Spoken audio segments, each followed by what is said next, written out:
Diamandi qabsoo Merkurii Oromoo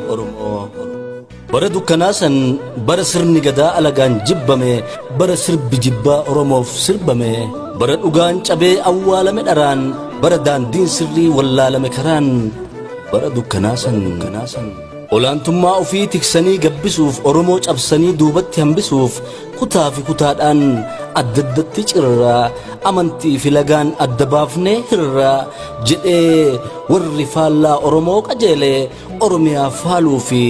Oromiyaa dhaaluu fi Oromoo haleele. Gaafasi laafaan qalbii naafaa rifatee mugeera summii harka diinaa fudhatee dhugeera diinni kufuun oolle waaqatti fakkaatee diinatti of kennee diinatti of laatee garii lola sanii lola rabbii se'ee gara oofan oofameera akka hoolaaf re'ee gariin harka kennee harka diinaa galus gariin diina ta'ee mala diinaa malus Oromoon of beeke Oromoon of bare Oromoon qabsoodhaan daandii san dabare diinaaf furguggee gajjenneen dabarru jiillee jimbiilfannee alagaan gabbarru jedhee warra didee nafxanyaa sakaalee keessaa tokko ture qabsoon ilmaan baalee ol bahee mul'ata akka ji'a aduu yoomuu hin moofa'u keessa keenyaan badu. Odoo itti roobuu ibiddi rasaasaa baalee harka laanne hin dhiifne karaasaa tokkummaan loleera tokkummaadhaan sirbee Oromoof kenneera lubbuu qaalii jibbee balbala cufame qabsoon bansiiseera qabsoo fi gootummaa biyya barsiiseera. Baaleerraan baati aduun ummataa yoo duraan baatu namuun tuffataa gabroonfataa hundeen dhaamsite hoo Oromiyaa nuu xahaarsite hoo. Gaafa jedhan san Sayyid Roobaa Garbii qabsoon baalee ka'e akka roobu cabbii dursanii himanis waan ofafoo dhufa mootiin guddaan namaan akkamitti kufa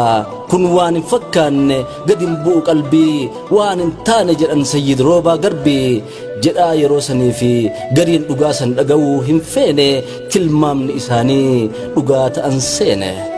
garuu dhugaa taate aduun gaafa san baalee keessaan baate. Hundee gabroonfataa buqqifteerti hiddaan hidda gabroonfataa guggubdeerti ibiddaan gaafa dhiiga diinaa akka harootti to'an gaafa qawwee bitiif abbaa ofiitti bo'an yoo maatiin haasa'u ijoolleen dhageette surree odoon hidhatin hidhannoo kajeelte. Har'a eega ta'ee maalummaan namoota har'a naaf hin galu gaarummaan barnoota isin dhaqu an oolu mana yoo isin dhumtan ka itti aanu ana tiksi hin jedhina anin tiksu jabbii loleedhaaf hin du'u kan ni tiksu rabbii abbaan kiyya duuleera du'ee galaan beeku an asuma taa'ee du'a isaan eegu du'us waliin du'a jiraadhus jiraadhee dhugus nattin goru naan sifaa'u nyaadhee jedhanii ijoolleen kichuun lafaa baate ilmaan faana gootaa hordofachuuf kaate Abdallaa Ali Ismaa'il abbaan anaajinaa tokko isaan keessa goonni guddaan har'aa daa'imni kaleessa. Biyya Sayyid Haaji Alii Walee biyya diqqaa guddaan mirga ofiitiif lole biyya Haaji Abdul Hakiimi Sheek Abdullaahi Haaji Alii Walee biyya Sheek Sa'id Sheek Abdullaahi Haaji Alii Walee biyya Sayyidul Huseen Sheek Abdullaahi Haaji Alii Walee biyya Badriyyaa Haaji Muhammad Sheek Abdullaahi Haaji Alii Walee biyya maatii guutuun diin afoo dhaabbatee mirga ofiitiif lole. Biyya olomaawotaa biyya kabiirranii biyya hayyuuf goota dubartiif dhiirranii san keessaa dhalatee ilmi haqaa ba'e ilmi haqaa huduulee faana haqaa dhahe aanaa ginniir magaalaa baalleetti umrii 15 yeroo hin caalletti abbaan anaajinaa hadhaa qabsoo unee hidhatee seeneera gaara Huseen bunee du'ee bada malee biyyatti makamee hin jiraadhu jiruu alagaan marqame wardiyyummaa haqaa haa dhaabbatu hundi ilmoolee nafxanyaa hin baadhatu dugdi absaa'ota waliin galagaara goonii diina oromootaa qala akka loonii jedhee ilmi baaleef lolateera baaleef oromoorraa diina qolateera. Gaafa fitoraarii abdaa garaadoo goonni isaan sobee diina godhe baadoo waan feete siif goona ati nu deeggari gara keenya gorii shiftoota weerari yoo jedhes mootummaan onnee isaa keessa waan jiruuf gootummaan afaaniin isaanii garaan gara gootaa lafa jalaan cimsaa ijaarsa dhalootaa otoo isaan jibbee of keessatti abaaruu waan garaasaa jiru garumatti baatee waan isaan erkisu waan isaan gargaaru fakkaatee dhiyaatee qawwee ufiin eegnu nu eeyyama jedhee mootii eeyyamsiise goonni raawwiin isaa isaan dheekkamsiise. waan biyyi taate maaf ta'uu dhabnatti garuu dura dursoo hidhachuu qabnatti hawaas amansiisee koree ijaaree hujii jalqabsiisee foonaa nama hundaa seenaa loon lakkaahan kaloon heddu qabu akka qawwee bitu dirqamarra kaahan. ummanni gabrummaan laalesse mukkure qawwee takka bituu fi loon 5 hanga 7 gabbaasee gurguree qawwee takka waan qopheesseef namuu nama ofii qaree erga of abdatee humna ofii baree akka sirnaan baanu waan nurraa eegamu ammallee mootummaan wanti nuuf eeyyamu daangaan kiyyaaf keessan ifattaa beekamu. wallutti fakkaatee isiniif shiftaan akka walin lolle boru yookiin iftaan isiniif isaan adda baafannee isin gargaaruudhaaf kan isin gaafanne daangaa keenya eeguu duruu itti beekna akka ofii beeknutti ofiif biyyas eegna waraanni hidhate keessanis yaa ta'u hidhannoo hidhatee nu keessa hin ba'u qawweedhaan adaba nama qawwee baatu dursaanatti himaa keessanillee taatu jedhee waadaa galchee naannoo ofiitti abboomee harka diinaa jalaa malaan bilisoome. an abbaa biyyaati an abbaa ardaati buutii lafa buutee dhagaa lafa guutee malli kan abbaati waan jedhu mammaakee ummatatti ibsee ummata gurmeessee humna ufii cimsee otoo firaaf diinatti mul'isu gootummaa ginniirraa ka'ee waraanni mootummaa otoo ittiin himne gaafa baallee dhufe karatti dhaabsee karaa itti cufee hidhannoorraa hiikee hidhatti naqeera warra nama hidhu hidhatti qaqeera. kanamaaf raawwatte waan kanamaaf goota nama keenya taatee nama keenya moota jedhanii gaafannaan warri mootummaadha waan waliin jenne raawwachuun kiyya anaaf gootummaadha. ani odoo beeku kanan goone garuu kanuma keessani dogongorri maruu akki walii galle akkanaaree waadaa galle cabsuun barsiifne aadaan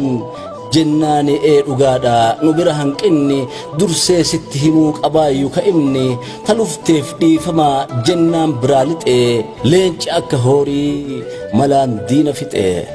diina faana oolee shira diinaa barraan shirri isaan shiran daaqee daangaa tarraan fira ofii waamee garanaa garasi akki diinni fedhu akkanaaf akkasi akka wal balleessuuf lola seennu feeti waan nu obboleessaan loluu feenu seeti garuu sanin goonu waluman cabsinu waluma hin moonu ammaaf loluu baannus ifa baanee dirree harka garaa jalaatiin waliif taana irree shiftaa hin jedhinaa gootota biyyaatiin wal diiguun fedhinaa walitti iyyaatiin jedhee duubaan ummata itti qarraan waan isaanii godhurra wanti isaan godhu heddummaatee tarraan irratti baranii hidhatti geessanis goota du'uun malletti du'a murteessanis fitaraarii abdaa garaa doogoonni baalee hidhaarraa miliqee du'a jalaa galee qabsoo ummataatti makameera ifaan diimaan diina raasuu agaree fi bifaan. abbaan anaajinaa hidda isaaniiti qabsoon baalee qabsoo abbaa ilmaaniiti naannaw ginniirii raayituu sawweenaa beeltuuf daawween sarar nafxanyaa hawweenaa gooroo gaasara gololchaa jaarratti lafeedhaan utumnee biyya ijaarratti baddaa fi gammoojjii baaliyyoo hargufee gaafa lolli baalee oo'ee walit dhufe abbaan anaajinaa goonni onnee mooraa nafxanyaa ajjeesee foon allaatti soora. gaafa Haji Umar qeebaloo waraan ofii kaasee waraana qaqaa'ee manaa gadi baasee gaafa eboof cokoon diinota akahan gaafa ekeraa diinaa darzanaan lakkahan gaara washaa keessaan guungumeetti dhufee karaa baale geessu guutumatti cufee yeroo fardaa lafoon imaluun jabaate yeroo daandiin jeneraal kabbadaa yaqoob qilleensarra taate yeroo diinni dhabe karaattiin dabaru yeroo lola san hordofuuf xiyyaaraan baradu mukukkulli qabsoo barbadaan laboobee bakakkaa itti buusee bakakkaa itti roobee waramaxa du'aa itti buuse fiinaa gaafa afaan banee yuuse waraabessi diinaa. gaafa dalloof bidiree gaafa madda walaabu gaafa sareen dhiiga saree lafarraa waraabu gaaf baddaa harannaa gaaf bulluqiif biiltuu gaaf hallummaaf riiraa gaaf lol okkotii gaafa guyyaa dhiiraa gaaf malkaa amaanaa gaaf nan saboo cabbii gaafa lola gorxee gaafa diinni lubbuuf muka weenni kortee gaafa lafa guute maqaa waaqoo guutuu gaaf aliyyii lamaan diina lafaa fuutu gaaf rasaasa takkaan butute xiyyaarri gaafa lolaan raafamee u'uu jedhe gaarri gaafa dhiiga dhuguuf jinniin lola dhaqe gaafa dhiirri diina goda jinnii naqe lolli Huseen Bunee lolli gaara goonii warri gogaa diinaa gargar baasu fooniin gaafa of tuultota waraanee ciniine gaafa ukukkubee